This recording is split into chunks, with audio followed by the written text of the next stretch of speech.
I think I'd like to start by telling everyone that you are the highest paid female CEO in America.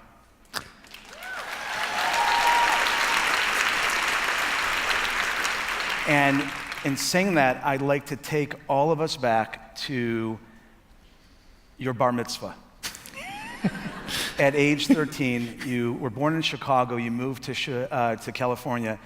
What was it about your family that gave you an understanding of who you really are and set the groundwork for what we're going to talk about in terms of your career? Well, thanks, Brad. That's definitely the most unique opener I've ever had for a meeting. I think it really comes down to love, Brad. I had wonderful parents. My mom's still with us, and they showered my sister and I with love. We always knew unconditionally that my dad loved us, my mom loved us, and it was from that wellspring of love I feel that I've been able to accomplish what I have. And when you entered the professional world as a lawyer in California, you had not yet come out as transgender. Right. At what point did you feel comfortable coming out as transgender, and what year was that? Because I see it's important to recognize the time that you made that decision in relation to where we just are right now in our society. Sure, Brad. It was in the early 1990s, and there was a series of sort of like coming out to my friends. It's actually my kids who outed me to my parents. I was sort of like afraid to come out to my parents. But it turns out I didn't need to be, because my parents were totally accepting right away. And it's a kind of a good example that things are often not as bad as you fear they are. Mm. So, but my story was really fortunate in that my friends stayed with me. In the business world, I was able to continue building companies as a transgendered woman. And I know so many stories. In fact, most of the stories I know of transgendered people who came out in the 90s, their outcomes were much worse. And they've just faced, rampant discrimination across the board. Still in 2015, in the vast majority of places in this country, you come out as transgendered, you're just terminated right away from your job, and people are marginalized. So my story was a very, very lucky one, and I just really am grateful to live in a time when we've got a president of the United States that can say LGBT without tripping over the words, and a vice president who looks forward to civil rights for transgendered people. Mm.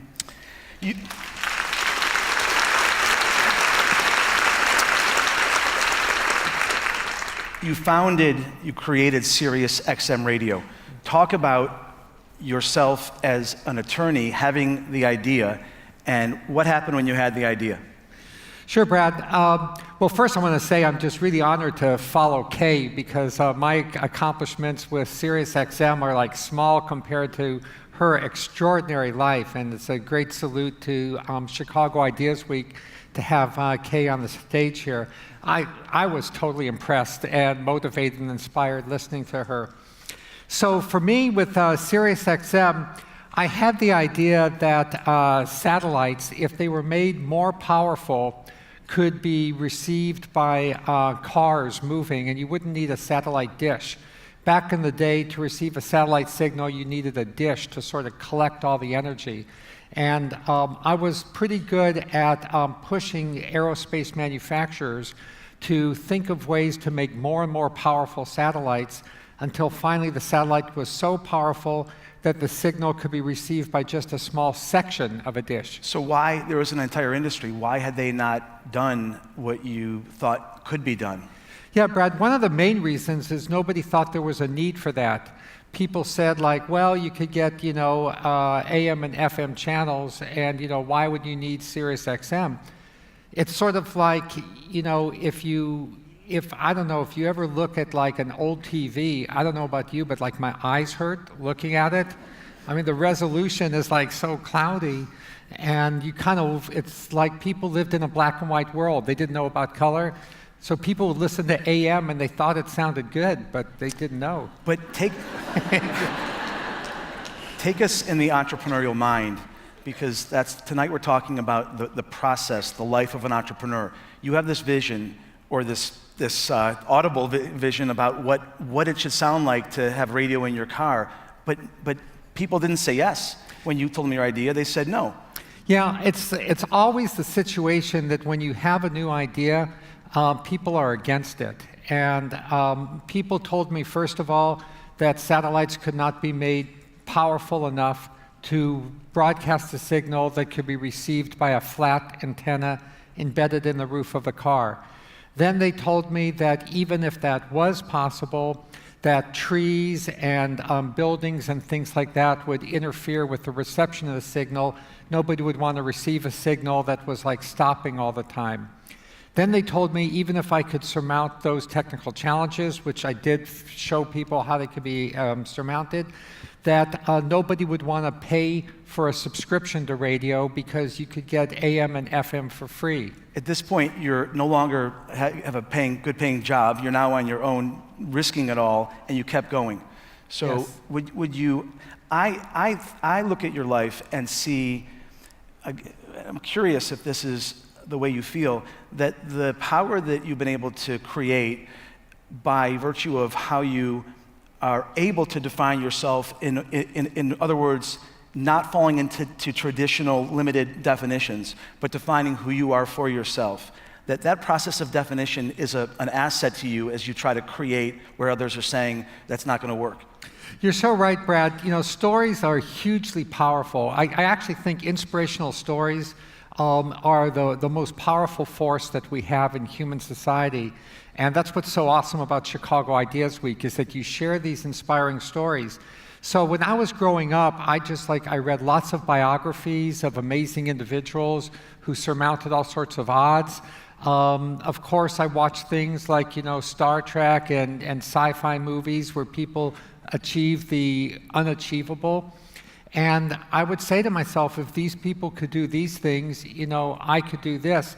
I recently told some friends yesterday that 150 years ago, they began working on the Transcontinental Railroad, and everybody said it was impossible. How are you going to build a railroad across the Rocky Mountains and the Sierra Nevadas, and where are you going to get all the wood? And you couldn't get it delivered. But they did that. And our history is full of these stories, and our present, listen to Kay, listen to how she reinvented, communications multiple times. So I'm happy to share my story, and it really just comes down to kind of 4 catchwords that I've kind of figured out inspire me. I'd say first and foremost, you have to have curiosity. And I was curious. This is a community of curiosity. So you have welcome. to be curiosity. I use the C for curiosity. Is like, ask questions all the time. Be amazed at the world. The world is astonishing. Our technology is constantly reinventing new realities. Second, and just as important, is question authority. As you said, Brad, people will always say no to you before they say yes. You've got to question authority. When somebody says impossible, say to them, wait a second, that word impossible is composed of I'm possible. I think that's...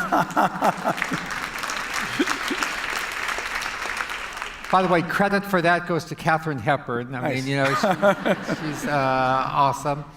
And then the third factor, after you've done C and Q, the curiosity and the question authority, the next most important thing is to act lovingly.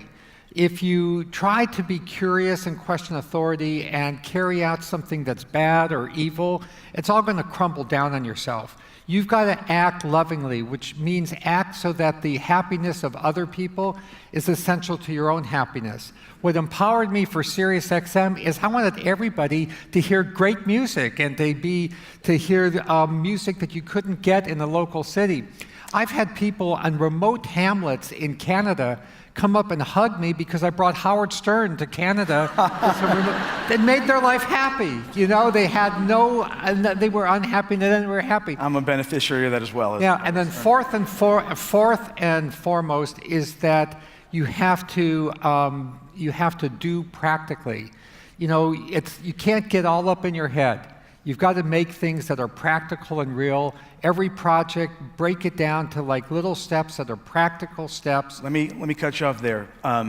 As if Sirius XM wasn't enough, I want to dive right into United Therapeutics. Sure. So your daughter has a disease. She was how old? She was 7 years old. And the disease was? Pulmonary arterial hypertension. And the diagnosis was? Death. And your reaction was? Life. And what did you do first?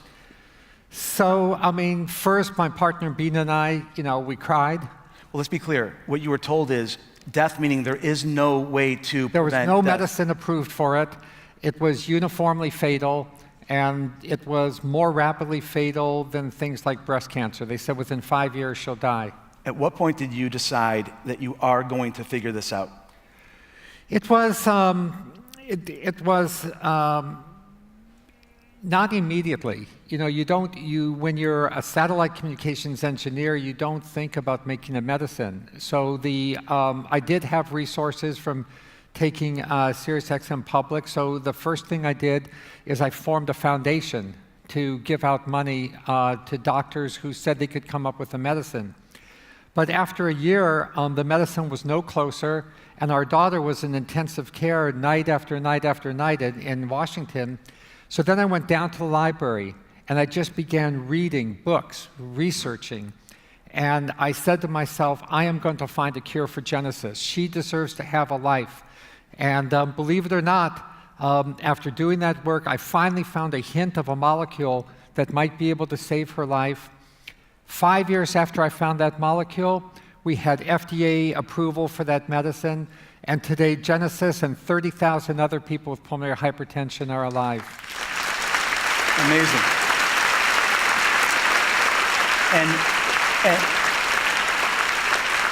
And once again, when we talk about the entrepreneurial journey, when you went to Glaxo and you said, I read that you've got some possible drug that can help my daughter, can I have it, can I use it? Their answer was? No. And then your response was? Please? So eventually they licensed it to you for $25,000. How much do you pay them a year annually for the royalties from your company that currently does $1.5 billion of revenue? Correct. How much do you pay Glaxo? So they get under the contract with us. They said they wanted $25,000, and I think their lawyers threw in at the last minute because they thought that drug had no chance of being approved. Lawyers threw in 10% of all of your sales. And I said, fine. So we paid them over $100 million a year, year after year after year. It was the best investment that they ever made. And, Tell me about it. And the best investment of passion and love that you ever made. It was love, it was practicality, it was curiosity, it was question authority. Okay, so Sirius XM, United Therapeutics, let's go to what's next. One is an observation that you have, which is every human being should have the organ they need when they need it, but human beings ourselves don't produce enough organs that will be available. What's the answer? So I thought that the answer, Brad, should be manufactured organs.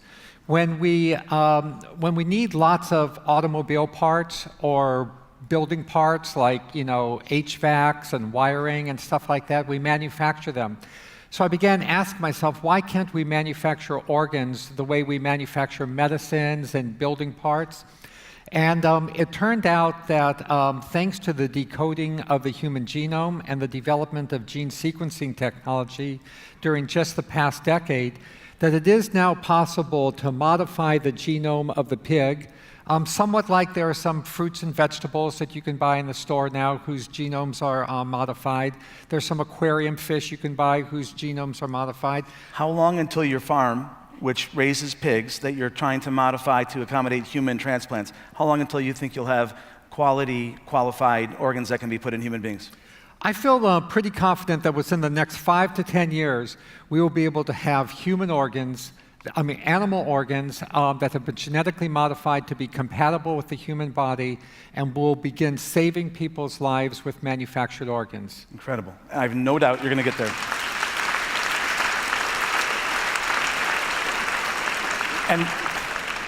And we keep going. So your next idea is that your wife, who you met, she's from Compton, is that right? That's correct. Straight out of Compton. Straight out of Compton.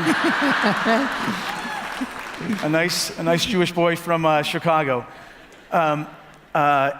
Your wife is the love of your life, and your dream is that love is literally eternal. How do you achieve that dream? So our view is that you don't have to just take like the death of your body as the absolute limit. That because of the advancement in digital technology, we are already replicating more and more of our minds outside of our body. Anybody that uses the internet in any way, there's like a big data copy of more and more contents of your mind outside of your body. And that's the first time in history that that's ever happened. And what's the consequence? I wish we had the slide. Let me cut to a little bit of the punchline. So what Martine has done is created a lifelike replica of Bina, Bina is in real human flesh backstage. The replica is literally learning to be Bina.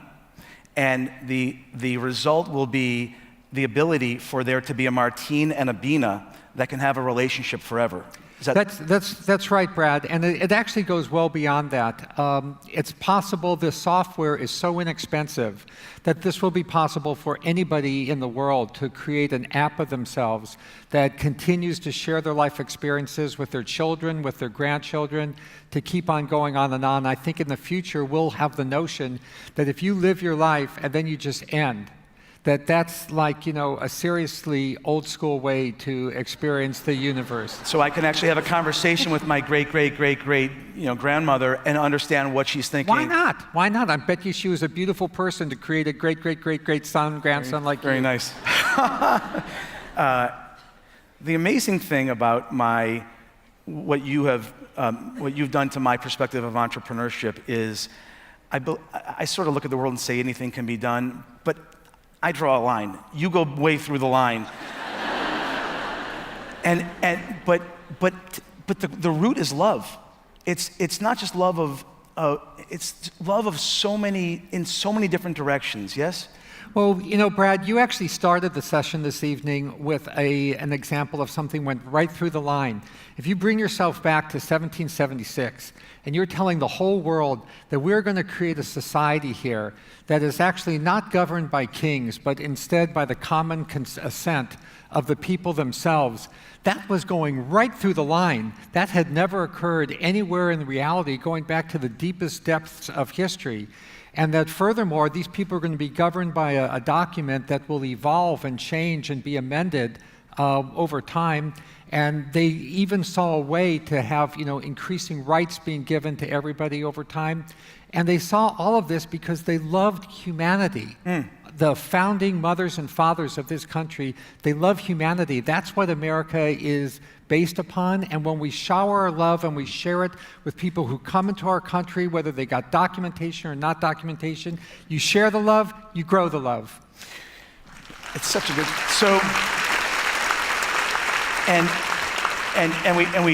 you and I spoke backstage about this sense of entrepreneur as artist and artist as entrepreneur, and the fact that both professions, artists and entrepreneurs, the likelihood of actually making a living, making money, is low at best. Yet in our culture, artists keep being created, as do entrepreneurs. How do you look within yourself and explain who you are? How would you tell somebody who's amazed by what you've done and the ability to not listen to no, but take no as a provocation? Go deep. How does that created? I'm mostly the person who loves my partner, Bina. I mean, that's like 99% of who I am. She's a very goal-oriented person, and she and I constantly talk together, and we say, what new goal can we practically achieve? And if it is a goal born of love and it's something that can practically be done, we go for it. Okay, and how about your inner resolve to not only actively question authority, but make questioning authority at the roots of who you are? Where does that come from? Is it the confidence of that was created with your family, or what has allowed you to have that inner confidence in the face of a society that really is not looking to give? I believe that society in general is not looking to give entrepreneurs a break. Entrepreneurs have to find their own breaks. How do you question authority at your core? I really feel it's mostly I stand on the shoulders of all the great people who questioned authority before me. And you start with Benjamin Franklin, and he questioned authority, from top to bottom. And people back then, by the way, just a small anecdote, people didn't even go swimming. It was like a weird thing to go, there weren't swim strokes. He wrote a manual on swim strokes. He questioned authority on that. Thomas Jefferson questioned authority. And today, questioning authority means not looking at not thinking that there's any limit to technology's possibility. Is that your version of questioning today's authority?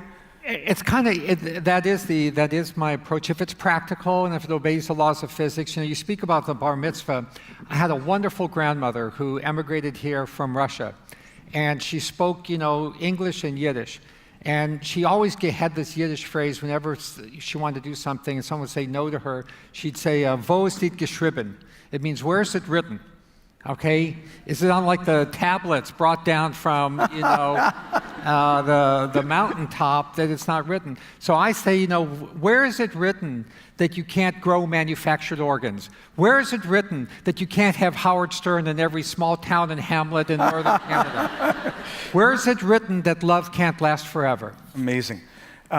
Lightning round in our last 2 minutes. I could go on for hours. Your hero, one person. Who's your hero? Whew. Got to go fast. Yeah, okay, my partner Bina. The one book that's worth acknowledging how nice that is. Your favorite book. One book you'd recommend that an entrepreneur today read. One book. Structure of Scientific Revolutions by Thomas Kuhn. We will put that on our website. Because that whole book is about questioning authority, and it shows how every revolution comes from questioning authority.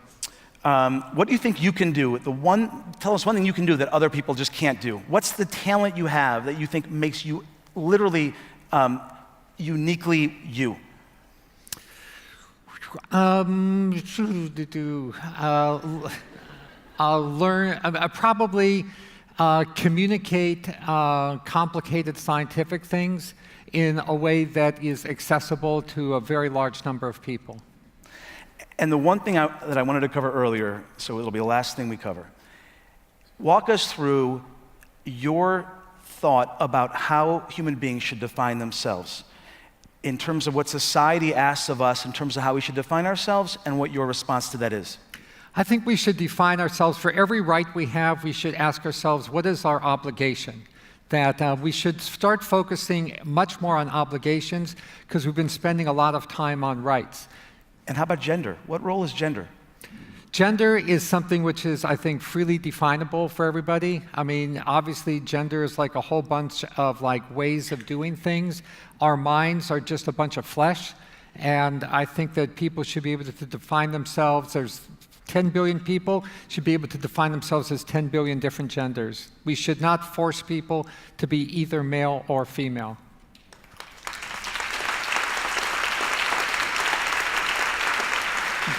I am truly struck by the magnificence of your spirit, and I thank you for joining us on the Chicago Ideas Stage. Well, I'm honored and humbled to be here. Thank you so much.